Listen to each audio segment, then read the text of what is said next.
네, 김도영 위원과 함께하는 시간, 김도영의 주식 홀인원 함께하겠습니다. 먼저 우리 위원님 나와주셨기 때문에 인사드리죠. 어서 오십시오. 네, 안녕하십니까. 네, 오늘 시장이 좀 어지럽습니다. 이 가운데 저희 첫 번째 제1장 거래대금부터 열어보겠습니다.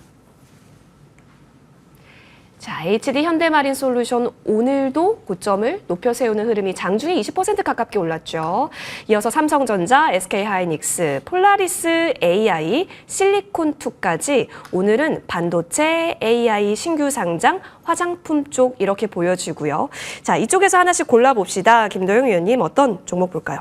실리콘2 오늘 실적 발표를 했거든요. 상당한 어닝 서프라이즈를 보여주면서 전분기 대비해서 매출과 영업이 모든 당기순이익까지 모든 부분이 그냥 폭발을 했다라고 표현을 좀 드리겠습니다. 실리콘2의 실적 발표 이후에 화장품 섹터 그리고 에스테틱 관련된 부분까지 동시다발적으로 우상향에 대한 모습을 보여줬다라고 하는 점. 이제 추가적으로 다음 주에 화장품 섹터에 남은 이제 중소형주 실적 발표가 남아 있기 때문에 추가적인 성장에 대한 모멘텀을 좀 알아보자 이렇게 말씀드리겠습니다. 어닝 서프라이즈에 대해서 가장 그 주목도를 높였던 것은 조선 미녀 브랜드가 435% 성장에 대한 모습, 그리고 지금 아모레퍼시픽이 인수하는 회사죠. 코스알엑스가 242% 성장에 대한 모습을 좀 보여줬고요. 라운드랩이 215%, 아누아라고 하는 회사가 259%에 대한 성장 모멘텀을 보여줬다라고 하는 것은 이제 북미 시장에 대한 영향력이 상당히 강력하게 나타나고 있다. 중국 시장에 대한 매출은 한 1%가 좀 넘는 구간으로 이제 좀 축소가 됐다라고 한다면 미국 시장에 대한 것은 2% 이상에 대한 성장 동력을 추가적으로 발휘를 하면서 상당히 긍정적인 포인트를 보여줬다라고 볼 수가 있고요. 직원 관련된 부분은 한 7명 정도 이제 증대를 했는데 이제 폭발적으로 직원들을 확대를 하지 않았다 보니까 고정 비용에 대한 것도 굉장히 잘 나왔다 이렇게 볼 수가 있습니다. 이를 통해서 오늘 상한가 안착 그리고 이후에 대한 흐름까지가 추가적으로 기대가 되는데 실리콘2는 여러 번 지속적으로 강조를 드린 화장품 섹터의 대장이다라고 말씀드리면서 차트적으로 봤을 때는 이전에 있었던 작년 10월달 고점 올해 2월달 고점을 만들면서 제가 이렇게 표현을 드렸거든요. 컵앤홀드형이 완벽하게 만들어졌다라고 말씀드렸는데 이번에 장대 양봉에 대한 흐름은 이후에 대한 추가적인 성장 모멘텀 상당히 기대감을 갖는다 이렇게 말씀드리겠습니다. 네. 엄청났죠. 실리콘2 흐름이 완전히 오늘 강했습니다. 말씀도 드렸다시피 상장 이후에 오늘 엄청난 시세를 폭발하면서 텐베거 종목으로서 이름을 올렸다라고도 전해드렸는데요. 거래 대금으로서 살펴봤고 거래량으로 넘어가서 확인해 보겠습니다. 종목 보여주시죠. 네, 역시나 폴라리스 AI 눈에 띄고요. 오늘 CCS가 해지성 성격인 건지 같이 거래도 활발했습니다. 대원전선, 본느, 하이스틸까지 눈에 띕니다.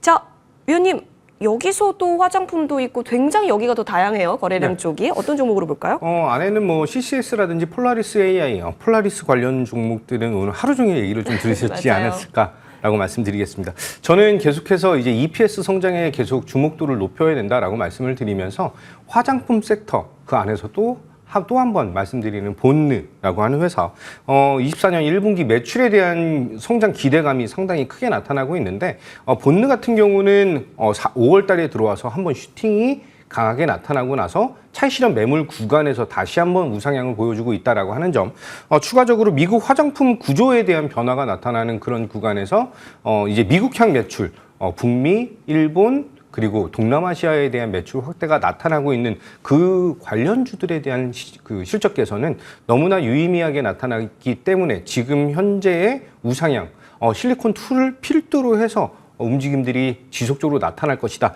이렇게 말씀을 좀 드리고요. 본느 같은 경우는 이제 그 물류 비용에 대한 부담이 상당히 컸다가 그 물류 비용 부담이 축소가 되면서 마진율이 올라가 있는 그런 상황이거든요.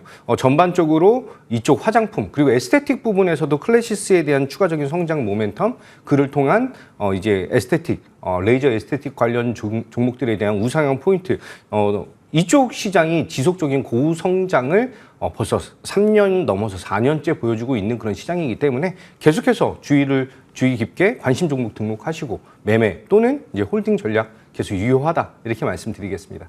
네. 화장품 쪽으로서 거래 대금도, 거래량도 같이 특징 종목으로 잡아주셨습니다. 자, 옵션 만기일인 오늘 지금 마감까지 한 50초 남겨둔 상황입니다. 동시호가 구간에서 약간의 변동은 느껴졌습니다. 코스피 쪽에서 2760선까지 3시 20분경 터치가 나왔다가 이내 다시 2720선으로 내려온 상황이고요. 코스닥은 계속해서 말씀드렸지만 870선 위아래에서 움직임이 펼쳐지고 있습니다. 지금 현재 구간에서는 하회 상황으로 펼쳐지고 있고요. 자, 수급 쪽 넘어가겠습니다. 오늘 계속해서 외국인이 매도 규모를 키웠는데요. 결국에는 매도폭 축소 없이 현재 흐름에서 구간 마칠 것으로 그려지고 있습니다. 코스닥 같은 경우도 확인해 보시면 오늘 개인만이 사자 포지션을 취했던 가운데 기간 외국인은 양 매도 포지션 변함 없습니다. 저희 마무리하고 오겠습니다.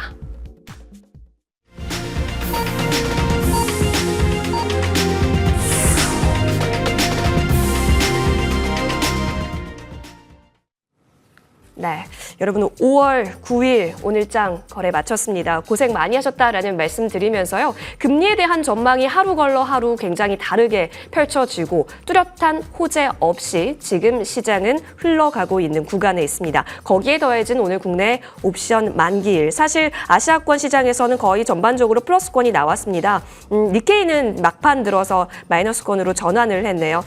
상해 종합지수라든지 홍콩 항생 쪽에 있어서는 플러스권이 유지되고 있는 모습도 그려지고 있습니다. 이 속에서 국내 시장 분위기 훑어보시죠.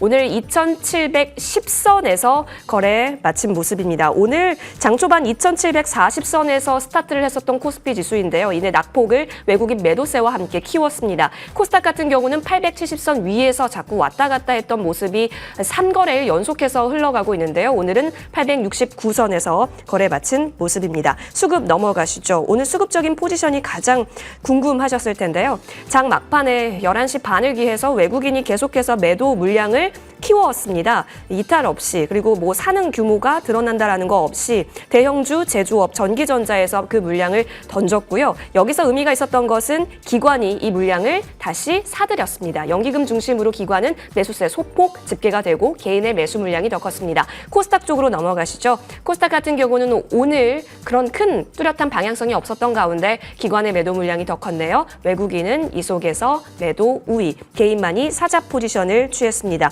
오늘 외국인은 현선물 모두에서 매도 움직임이 그려졌습니다. 자, 이어서 환율 한번 확인을 해보시죠. 달러 엔이 다시 155엔선까지 올라오면서 엔화 약세가 확인됐고 미 달러화가 아무래도 연준 금리 인하 경로 불확실성과 함께 강세를 보이고 있습니다. 이 소식에 달러 원도 오늘 1,300원 후반대에서의 움직임이 나오고 있는데요. 지금 1,370원대에서 거래 마친 모습 체크가 됩니다. 시가총액 상위 종목단 흐름으로 넘어가겠습니다. 오늘 장에 있어서 시가총액 1위부터 지금 23위까지가 파란색입니다. 지금 보시는 색깔이 이게 정말 정령 맞냐라고 얘기 들으실 수 있을 것 같은데 삼성전자 2%대, SK하이닉스 마찬가지입니다. LG에너지솔루션 마찬가지로 1%대 하락. 현대차도 2%대 빠졌는데요. 기관이 소폭 매수 들어왔습니다. 기관에서 기아 역시나 소폭 매수 들어오면서 좀 방어에 나섰지만 역시나 3%대 하락입니다. 셀트리온이 지금 글로벌적으로 좀 더 판매에 있어서 확장세를 나가고 있다는 어제 좋은 소식도 있었는데요. 오늘 지수 분위기에는 편승합니다. 2.52% 빠진 모습이고요. KB금융 쪽에서는 기관이 오늘 좀 담는 흐름이 그려지긴 했었는데요. 1.42% 보합권에서의 움직임 나타납니다. 네이버가 오늘 좀 궁금하셨을 겁니다. 라인 야후가 독립 압박이 좀 있어진 상황 속에서 지금 몇 거래일째 약세가 펼쳐지고 있죠. 지금 실적이 좋게 나왔었던 부분 올려 세웠던 것들을 다 토해내고 다시 제자리로 내려온 상황. 18만 8천 원대에서 거래 마칩니다. 코스닥 쪽으로 넘어가시죠. 오늘 에코프로 BM과 에코프로 역시나 약세 움직임. HLB는 이 속에서 1.22% 하락으로 외국인이 가수급상 들어왔다라는 점 체크됩니다. 그리고 알테오젠 역시나 2.41% 하락이고요. 엔캠이 오늘장 코스닥에 있어서는 주인공이 아니었을까 싶은 생각이 들 정도로 굉장히 크게 올랐고 지수 기여도 1위 종목이기도 했습니다. 15.08% 거래대금도 1,000억 원이 넘었습니다. 오늘 15%대 상승 30만 원 위에서 거래 마칩니다. 리노공업 약보합권 마감이고요. 오늘 클래시스를 빼놓으면 서운하죠. 클래시스가 오늘장에 있어서 어제 호실적 발표 이후에 20% 가깝게 상승하면서 48,500원까지 올려 세운 모습입니다. 알겠습니다. 자, 이렇게 오늘 장 쭉 보니까요. 쉽지 않았다라는 게 그려집니다. 이 속에서 실적에 있어서 희비교차할 것으로 그려졌다라는 게 끝나고 나니까 더 명확하게 보여지는데요. 김도영 어드바이저와 함께 오늘 장 정리해 보겠습니다. 결국에는 외국인이 파는 쪽으로 결과가 났었던 5월 9일 옵션 만기일이네요. 어떤 부분 포인트 잡으셨을까요? 7거래일 연속으로 외국인들은 현물 쪽에 대한 매수를 강력하게 보여주다가 오랜만에 한 3,500억 정도, 3,600억 정도 순매도를 보여줬거든요. 이제 선물 쪽에 대한 포지션은 강도가 그렇게 세진 않았다라고 볼 수 있는데 어떻게 보면은 시장에 대한 전반적인 흐름 안에서 이제 실적이 나타나는 그런 효과, 한마디로 EPS에 대한 증가가 나타나는 그런 섹터로 굉장히 자금을 세게 쏠림 현상이 강하게 나타났다 이렇게 말씀을 드리겠습니다. 반도체, 조선, 화장품 그리고 에스테틱 이 부분에서 전일과 금일 실리콘2와 클래시스에 대한 실적 발표가 어닝 서프라이즈를 기록을 하면서 그쪽으로 이제 매기가 굉장히 많이 쏠렸고요. 환율 이제 환에 대한 이익까지 수출 이익까지 그 추가적인 플러스 알파적인 측면을 상당히 잘 보여주면서 이제 시장에서 개인들 에 대한 수급 모멘텀까지 추가적으로 나타났죠. 중소형주 실적 발표는 이제 다음 주 5월 16일까지 마무리가 되어야 되는 그런 상황이기 때문에 다음 주 목요일이죠. 이제 딱 일주일 정도 남았는데 이 구간에서 더욱더 화장품과 에스테틱 관련된 종목들 그리고 반도체 소부장 및 장비단 그리고 이제 서버 관련된 종목들의 추가적인 실적 개선 모멘텀들 굉장히 중요한 투자 포인트가 될 수밖에 없다라고 말씀드리고요. 그 안에서 오늘 이수페타시스라고 하는 종목은 굉장히 단단한 모습을 보여줬다 이렇게 본다라고 한다면 글로벌 IDC 관련해서 성장 모멘텀, 글로벌 인프라 확대는 지속적으로 나타나고 있는데 그 안에서에 대한 성장 모멘텀은 이수페타시스가 지금 키 열쇠를 쥐고 있는 것이다라고 말씀드리겠습니다. 여러 번 강조드렸던 4대장 중 하나인데 오늘 그 4% 넘게 상승을 하면서 전고점에 대한 돌파 얼마 남지 않았고요. 실적 발표 5월 14일 예정일인데 그때 전고점 돌파하면서 5만 원이라고 하는 벽을 뚫을 수 있을지 귀추가 주목된다. 이렇게 말씀드리겠습니다.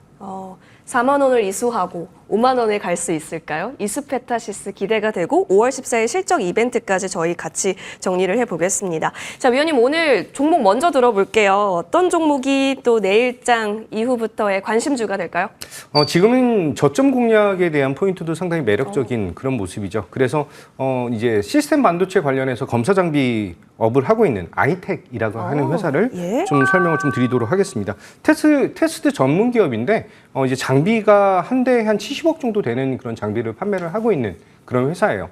기존에는 그 테스트 장비를 판매를 하고 솔루션은 이제 그 구입을 하는 회사 자체적인 솔루션을 사용을 했었는데 아이텍 같은 경우는 판매를 하고 이제 자체적인 솔루션을 제공까지 하면서 통합적인 솔루션 제공 업체로 도약을 하고 있다라고 볼 수가 있습니다. 차량용 그리고 AI 시대에 대해서 시스템 반도체 쪽에 대한 니즈 상당히 크게 잘 보여줄 수가 있다라고 볼 수가 있고요. 지금 현재 한 8,000원 정도 수준인데 차트적으로는 전혀 부담이 없는 그 구간에서에 대한 상승력. 이제 장기 이평선이 200선만 넘겨주는 그런 구간. 한마디로 8,500원이 넘어가는 그 구간에서는 매력도가 더욱더 커질 수가 있다라고 말씀드리면서 1차적인 목표 가격은 전 고점인 8,900원을 안내를 좀 드리고 손절 라인은 7,000원을 잡겠지만 여기서 이제 장대 양봉 이후에는 목표 가격에 대한 상승력 다시 한번 보여드리도록 하겠습니다. 네. 자, 여러분 아이텍까지 종목 받아봤으니까요. 관심 종목 잘 저장해 두시면 좋을 것 같습니다. 자, 이제 추가 전략을 좀 받아보겠습니다. 야, 어제 오전에 언급해 주신 종목이에요. 럭키세븐에서 한선 엔지니어링 보여주셨는데 이거 오늘도 추가 상승 여력이 어마어마했었거든요. 자, 현재 팔아야 되는 자리인지 좀 궁금하고요. 그리고 LS 일렉트릭도 볼까요? 변압기주의 강세가 진행형인데 사실 외국인이 오늘 좀 담는 모습도 그려져서 이게 다시 한번 집고점을 올려 세우는 건지도 궁금합니다. APR 같은 경우도 시간이 되면 좀 궁금해지는데요. 경영진이 좀 자사주 매입에 나섰다는 소식도 있고 그리고 또 새로운 제품 디바이스를 출시했다는데 저도 좀 사볼까 싶더라고요. 그런 관점에서도 신규 매수 괜찮을지 지금 박스 뚫었던데 세 가지 종목 시간이 되는 한 도와주시죠. 네. 한성 엔지니어링은 제가 어저께 3번에 걸쳐서 추천을 드렸던 종목이고 오늘 오전에 무료 공개 방송을 진행하면서 매도 가격까지 좀 잡아드린 그런 종목이다라고 말씀드리겠습니다. 10,000원 정도에서 매도를 하면서 이 부분적으로는 이제 차익 실현을 진행을 했고요. 이 관련해서 SOFC라고 하는 이 그 고체 산화 전력 연료전지 관련된 이슈가 지속적인 우상향을 잘 보여줄 것이다라고 말씀드리면서 다시 한번 매수 포인트를 잘 잡아드리겠다 이렇게 말씀드리고요. LS 일렉트릭 같은 경우는 뭐 지속적인 상승력에서 대장주인 HD 현대 일렉트릭을 계속 따라가고 있는 모습 상당히 고무적이다라고 말씀드리면서 장대 음봉이 나오기 전까지는 계속해서 홀딩하셔야 된다 이렇게 말씀드리겠습니다. 마지막으로 APR 같은 경우도 너무나 매력적인 그런 구간에서 제 매수에 대한 타이밍 잘 잡고 다시 한번 안내 드릴 테니까 관심 종목에 반드시 등록해 두시기 바라겠습니다. 신규 매수 열어놔도 괜찮아요, APR? APR은 한 템포 눌리는 구간이 나오지 않을까라고 생각을 하고 있는데 실적도 발표를 했고요. 자사주 포인트에 대한 것도 얘기가 좀 나와 있는 구간이죠. 이제 다음 주에 다른 중소형주 뭐 VT라든지 VT라든지 이런 종목들의 실적 발표와 더불어서 추가적인 성장 모멘텀이 잘 나타날 것이기 때문에 APR은 어떻게 보면은 에스테틱과 화장품 두 마리 토끼를 다 보여주고 있는 그런 모습을 그런 기업이다라는 걸 감안한다면 저는 충분히 30만 원대 초반에서 다시 한번 추가 성장 모멘텀 기대하겠다 이렇게 말씀드리겠습니다. 좋습니다. 추가 전략 꼼꼼하게 받아봤으니까요. 앞으로의 종목에 있어서도 기대 많이 해주시면 좋겠습니다. 정말 시간이 흐를수록 좀 피로감이 많았었던 오늘장 고생 많이 하셨습니다. 내일장에 있어서도 머니투데이 방송과 함께 여러분 부자 되십시오. 저희는 여기서 물러납니다. 고맙습니다.